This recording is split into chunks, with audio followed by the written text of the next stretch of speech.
Je pense que Israël a considéré qu'une nouvelle page s'ouvrait de l'histoire du peuple juif, qu'il n'y avait aucune leçon à tirer de la diaspora, qu'Israël n'était pas né de la Shoah comme on l'entend dire aujourd'hui, mais que l'État était né des efforts du mouvement sioniste.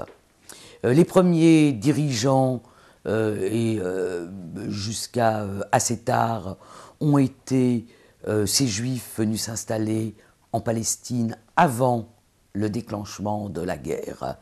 et que cette rupture impliquait que l'on regarde les dangers au présent et pas les dangers du passé.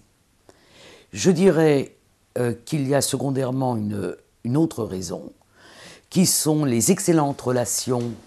qui se sont établies entre Adenauer et Ben Gourion, qui ont suivi le grand accord de réparation de 1952 et qui fait que jamais Ben Gourion a exigé de l'Allemagne qu'elle épure, par exemple, ses administrations des anciens nazis. Et durant tout le procès, Ben Gourion et l'establishment israélien ont été extrêmement soucieux de ne pas ouvrir le cas de Hans Globke, qui était un des adjoints d'Adenauer, qui avait été un des rédacteurs des lois de Nuremberg de 1935. Donc je pense que les bonnes relations, qui n'étaient pas encore des relations diplomatiques, mais les bonnes relations